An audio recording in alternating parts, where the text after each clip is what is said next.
साथियों नमस्कार। आज हम SKI मीडिया के इस शख्सियत कार्यक्रम में आपका परिचय कराने जा रहे हैं शहर के श्री मनोहर जी भाले से, जो वरिष्ठ नागरिक संस्था का संचालन करते हैं और उस संस्था के माध्यम से शहर में कई ऐसे काम करते हैं जो दूसरों के लिए, युवा पीढ़ी के लिए एक प्रेरणा का काम बने और प्रेरणा रहे और लोग उससे कुछ सीखें कि बुज़ुर्ग नहीं, वो एक युवा की तरह हमेशा कुछ नया कर सकते हैं। नमस्कार भाले साहब। नमस्ते सर। आपका स्वागत है हमारे आज की शख्सियत कार्यक्रम में। धन्यवाद। अंतर्राष्ट्रीय वृद्ध दिवस पर आपसे बात करने का सौभाग्य हमें मिला है। शहर का एक बाशिंदा होने के नाते हम बीते कई सालों से आपके कामों को देखते आ रहे हैं और आपके जो काम हैं वो आपकी ऊर्जा को प्रतिध्वनित करते हैं और ये बताते हैं कि आदमी घर पर आराम करने की उम्र में भी सक्रिय होकर किस तरह से काम कर सकता है। आप उसके एक जीते जागते उदाहरण हैं। कुछ अपने बारे में बताएं कि आप किस तरह से, आपने क्या काम शुरू किया और आप क्या कर रहे हैं। मैं मध्य प्रदेश के पशुधन विभाग में अपनी सेवाएं शुरू की, एक डॉक्टर के रूप में और एक संयुक्त संचालक के रूप में अपने सेवानिवृत्त हुआ हूँ। सेवानिवृत्ति के पश्चात सामने ये प्रश्न आया कि अब इस उम्र में आके हम आगे क्या करेंगे, क्योंकि जो 60 वर्ष की आयु थी वो इतनी आयु भी नहीं थी कि हम कुछ ना कर सकें। तो किस प्रकार से हम अपनी आयु को या अपने जीवन को जनहित में लगा सकते हैं, इस पर विचार किया और प्रारंभ में करीब देवास के 10-12 विभिन्न क्षेत्रों के बुजुर्ग हमारे साथ जुड़े। हमने ये सोचा कि क्यों ना हम ऐसी कोई चीज़ करें कि जिसमें हमारे जीवन का अनुभव का लाभ इस समाज को मिल सके, समाज के माध्यम से देश को मिल सके। यही सोचकर हम 10-12 लोगों ने शुरुआत की। आज हमारी संस्था, मुझे इस बात का अभिमान है कि लगभग 900 इसके सदस्य बने हुए हैं और इन सदस्यों के साथ बैठकर हमने अपने जीवन के अनुभवों के साथ साथ समाज सेवा करने का भी शुरू किया काम। सबसे पहले देवास के प्रदूषण की ओर चर्चा की, जहाँ पर तालाब के अंदर पहले एबी रोड आपका बहुत ज़्यादा प्रदूषित था, सामने सरस्वती मंदिर था। तालाब जब भरने की बात आई थी, हमने उस समय इसका विरोध किया और इस तालाब को बचाया जो आपके सामने आज मौजूद है। इस तालाब से न केवल आज यहाँ की प्रदूषण कम हो रहा है, बल्कि लगभग 1500 जो हमारे ट्यूबवेल्स हैं नीचे क्षेत्र के, उनको रिचार्जिंग मिल जाता है। इससे एक बहुत बड़ा ये काम हमारी संस्था ने किया हुआ है। इसी के साथ हमने प्रारंभ किया, दवाखाने में काम करना शुरू किया। उस समय अपना चिकित्सालय में व्यवस्था ठीक नहीं थी, गंदगी पड़ी हुई थी। मरीज़ लोग बाहर के आते थे, वो कहीं खाना खा रहे हैं, कहीं खाना बना रहे हैं, उस गंदगी में उनको बेचारों को ना अपना जीवन व्यतीत करना पड़ता था। आसपास कोई होटल्स तो थी नहीं उस समय, तो नेचुरली अपने घर से लाते थे, या तो सेव चूड़ा खा के पेट भरते थे या 2-2, 3 दिन की बासी रोटी खाते थे। उसको ध्यान में रखते हुए हमने शासन प्रशासन से निवेदन किया, हमको यहाँ पर यदि 2 कमरे आप दे दें तो हम यहाँ पर इन अटेंडेंट्स के लिए, जो परिचारक आते हैं उनके लिए भोजन की व्यवस्था कर सकते हैं। शासन ने सहयोग दिया। कलेक्टर साहब का बहुत आभार हैं, देवास कलेक्टर के। तत्कालीन कलेक्टर ने तत्काल हमें बिल्डिंग उपलब्ध करवाई, बिल्कुल रजिस्ट्रेशन होती, लेकिन उसका रिपेयर करवा कर उन्होंने हमको दी। हमने शुरू किया और तब 2004 से, अप्रैल 2004 से हमने ये व्यवस्था शुरू की है। इसमें प्रशासन का सहयोग शुरू से बहुत रहा।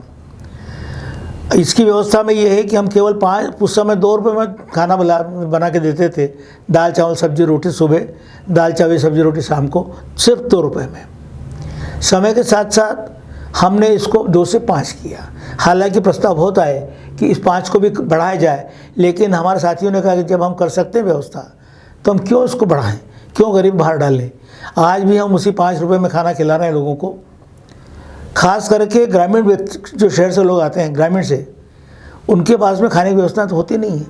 शासन मरीजों का खाना खिला रहा है, लेकिन उनके परिचारों को कोई व्यवस्था नहीं होने से हमने इसको प्रारंभ किया।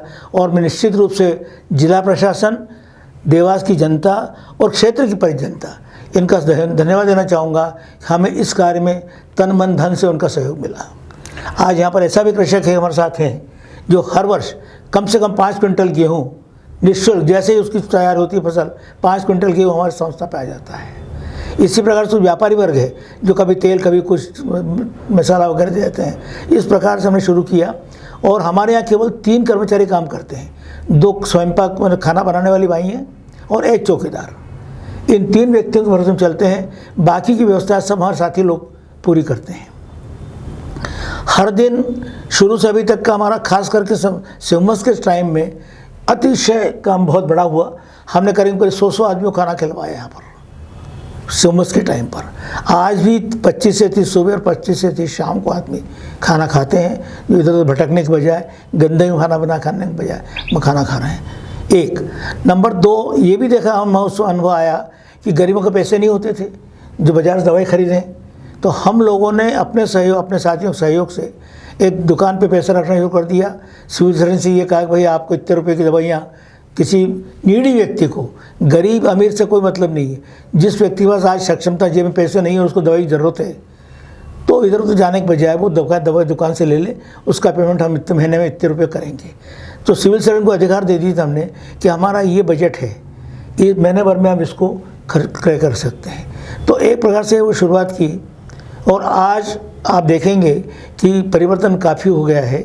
अब दवाइयाँ सरकार भी दे रही है, ज़रूरत पड़ती नहीं है, फिर भी हमने व्यवस्था रखी हुई है। और इसी की कड़ी में हमने देखा कि लोगों को फिजियोथेरेपी की ज़रूरत पड़ती है।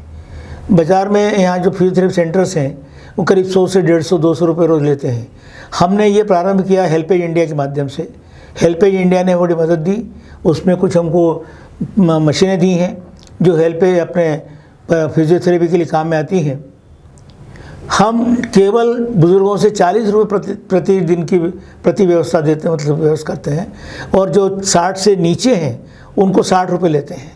इतने कम शुल्क में हम अपनी सेवाएं देवास के बासिंदों को दे रहे हैं या देवास से बाहर से आने वाले व्यवस्था को मिल जाती है।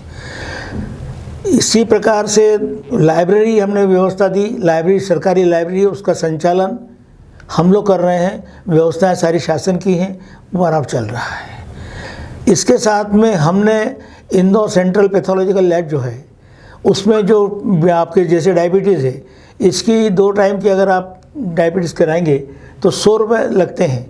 जबकि अगर वहाँ से हमारे यहाँ पर हमने उनसे निवेदन किया, उन्होंने अपना एक कलेक्शन सेंटर रखा, एक कर्मचारी दिया, वो सुबह आके 8 से 12 बजे के बीच में जितने भी आपके सैंपल्स हैं, ब्लड के, यूरिन के, स्पॉट्स के, जिसके भी हों, वो इकट्ठे होते हैं, शाम चले जाते हैं, शाम को वहाँ से रिपोर्ट उसकी आ जाती है और न्यूनतम शुल्क है, यानी करीब 80% तक छूट मिल रही है उसमें।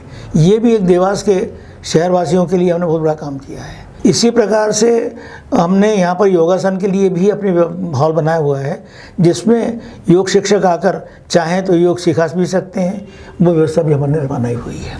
शासकीय सेवा से या निजी सेवाओं से सेवानिवृत्ति लेने के बाद में एक आपकी टीम जिस तरह से काम कर रही है, वो एक लोगों के बीच में एक अनुपम उदाहरण है। क्या आपको ऐसा लगता है कि आज की तारीख में बुज़ुर्गों की जो स्थिति है परिवारों में, उन बुज़ुर्गों की स्थिति में कई बार उन्हें अवसादग्रस्त देखा जाता है, उन्हें ऐसा लगता है कि इतने सालों तक नौकरी करने के बाद में हमने क्या किया, हमें आगे क्या करना चाहिए? तो आप उनके लिए क्या कहना चाहेंगे कि किस तरह से उनको अपने आगे का जीवन बिताना चाहिए, या समाज सेवा में या परिवार में किस तरह का सामंजस्य ऐसा हो कि बुज़ुर्गों के सामने सवाल खड़े ना हों? आपका प्रश्न समयोचित है। आज की वर्तमान जो आर्थिक हमारी और सामाजिक संरचनाएं हैं, बहुत अंतर आया है। पहले बड़े मकान होते थे, संयुक्त परिवार होते थे, बच्चों की देखरेख, बच्चों की परवरिश सब पूरा परिवार मिलकर देखता था। आज मैं, मेरी पत्नी और 2 बच्चे यहाँ तक अब सिमट गए हैं। पति पत्नी नौकरी भी जाते हैं, बच्चे बेचारे घूमते रहते हैं। उनकी व्यवस्था क्या हो, इस पर आपको मंथन करना पड़ेगा। इसी प्रकार से पति पत्नी नौकरी कर रहे हैं, ठीक है, वहाँ तक तो कि जीवन शैली चलाने के लिए आज आवश्यक हो गया है वो, फिर भी हमारे बच्चों को संस्कार नहीं मिल पा रहे हैं और उसका परिणाम ही हो रहा है। आज आए दिन आप अखबार पढ़ते होंगे, माँ बाप से पैसे छीन रहे हैं, मकान में कब्जा कर रहे हैं। इन प्रकार कई व्यवस्थाएं बुजुर्गों के साथ घटित हो रही हैं पूरे देश में, पूरे संसार में कहें तो। इसी को ध्यान में रखते हुए आदरणीय प्रधानमंत्री जी ने एक माता पिता भरण पोषण अधिनियम बना दिया 2007 में जी, जिसके अंतर्गत अगर बच्चे हैं, अगर परवरिश नहीं करते माता पिता की, तो केवल एक अनुभवी अधिकारी सादे कागज़ पे दरखास्त दे दे वो कि साहब मेरे बच्चे हैं और मुझे हम लोग संभाल नहीं पा रहे हैं, तो 6 महीने के अंदर अनुविभाग अधिकारी को अधिकार है कि उस बच्चों को ये नसीहत दें कि इनको व्यवस्था दी जाए, उसकी आमदनी के हिसाब से भरण पोषण की व्यवस्था करें। यदि किसी कारण से नहीं हो पाती तो उसमें 6 माह का सज़ा का प्रावधान है। और ऐसे कई केसेस अपने यहाँ पर देवास में भी आ रहे हैं जी, जिनका समाधान आदरणीय अनुविभाग अधिकारी महोदय के माध्यम से, कलेक्टर महोदय से हो रहा है। इसके लिए समितियाँ बनी हुई हैं और ये काम यहाँ पर हो रहा है। इसका अनुसरण हमारी जो देवास वरिष्ठ नागरिक संस्था है, ये मुझे अभिमान है इस बात का कि केवल देवास नहीं, देवास के नाम को हमने राष्ट्रीय स्तर तक रोशन किया है। मैं भाग्यशाली हूँ कि मुझे राष्ट्रीय स्तर पर जो हमारा राष्ट्रीय वरिष्ठ नागरिक महासंघ मुंबई है, जिसका मुख्यालय, उसमें उपाध्यक्ष पद भी मुझे 4 साल 2 टर्म मुझे मिले, और मैंने उसमें अपनी इन व्यवस्थाओं को भी अन्य प्रदेशों तक लागू करने के लिए प्रयास किया और मुझे अच्छा लगता है कि चालू हो रहा है। यहाँ का वृद्धाश्रम जो बना हुआ था लेकिन बिल्कुल बेकार पड़ा हुआ था, किसी काम में नहीं आ रहा था, उसको हमने प्रारंभ करवाया। आज वहाँ पर करीब 32 से 40 व्यक्ति, बुजुर्ग व्यक्ति वहाँ पर रह रहे हैं, निवास कर रहे हैं, उनकी व्यवस्थाएं हो रही हैं बराबर। इस प्रकार से हमारी संस्था ने राष्ट्रीय स्तर तक इसको झंडा गाड़ा, और मुझे इस बात का भी अभिमान है कि मुझे देवास की जनता की वजह से और मेरे साथियों के सहयोग की वजह से मुझे राष्ट्रीय स्तर पर राष्ट्रपति ने पुरस्कृत किया, संस्था को पुरस्कृत किया। संस्था को तो कई जगह से पुरस्कृत हुए हैं। अंतर्राष्ट्रीय जो हमारा अखिल भारतीय महासंघ है, उसने भी हमारी संस्था को मान्यता देते हुए और हमें प्रशस्ति पत्र दिए हुए हैं जो हमारे पास हैं। ये एक हमारा योगदान, इसी प्रकार की योगदान के लिए हमने देवास में, हमारे शासन ने उस समय दिवा केंद्र की योजना दी थी। दिवा केंद्र की योजना ये है सर कि सुबह 8-7 बजे खोलेंगे, शाम को दिन भर खुला रहता है। उसमें बुजुर्ग व्यक्ति आएँ, इधर उधर भटकने के बजाय वो बाहर बैठ के आएँ, लाइब्रेरी रहेगी, लाइब्रेरी पढ़ें, खेलने के लिए कुछ सामग्री वो रखे, खेलें, गपशप करें बुजुर्ग अपने साथियों के बीच में बैठ के, और अपना जीवन व्यतीत कर सकते हैं। वो शुरुआत की थी, लेकिन किन्हीं कारणों से मध्य प्रशासन ने अभी 2020-21 में उसको बंद कर दी। अन्यथा देवास में हमने देवास, खातेगांव और गंदरपुरी 3 जगह हमारे दिवा केंद्र चल रहे थे। तीनों जगह पे हर वर्ष 2 लाख रुपए का प्रावधान शासन हमको देता था। उसके आधार पर हम ये सब व्यवस्थाएं करते थे और एक अच्छी योजना चल रही थी। वो मेरा शासन अनुरोध रहेगा इस योजना को पुनर्चालित जीवित किया जाए, ताकि बुजुर्गों को अपना व्यवस्था, जो फालतू समय है जी, बेकार समय, जो खाली समय है, वो कम से कम अपने साथियों के बीच में बैठकर वो एक दूसरे से मेल मिला करके अपना समय व्यतीत कर सकेंगे। भाले साहब, बहुत धन्यवाद कि आपने अपने मन की बहुत सी बातें हमारे साथ साझा की। 1 अक्टूबर को अंतर्राष्ट्रीय वृद्ध दिवस मनाया जाता है। अंतर्राष्ट्रीय वृद्ध दिवस यानी वृद्ध लोगों के लिए पूरे सम्मान, उनकी सामाजिक सुरक्षा, उन्हें यह एहसास देना कि नहीं, आप हमारे लिए अप्रासंगिक नहीं हुए हैं, हमारे लिए आज उतने ही महत्वपूर्ण हैं जितने कि हमारे लिए नई पीढ़ी। SKI मीडिया के इस शख्सियत कार्यक्रम में आप सबने जो यहाँ पर हम सबको सुना, आप सबका बहुत धन्यवाद। हमारे SKI मीडिया के इस चैनल को आप सब्सक्राइब कीजिए, लाइक कीजिए और अपने कमेंट्स बॉक्स में लिखिए, ताकि हम कुछ इसी तरह के अच्छे और अनुपम कार्यक्रम आप सबके बीच में दे सकें। धन्यवाद भाले साहब कि आपने अपना मूल्य समय हम सबके लिए दिया, और आपकी जो बातचीत जो है लोगों के लिए कहीं ना कहीं महत्वपूर्ण साबित होगी, मुझे ऐसा विश्वास है। धन्यवाद। बहुत धन्यवाद। इस चैनल को भी धन्यवाद कि एक अच्छा कार्यक्रम उन्होंने अरेंज किया है यहाँ पर।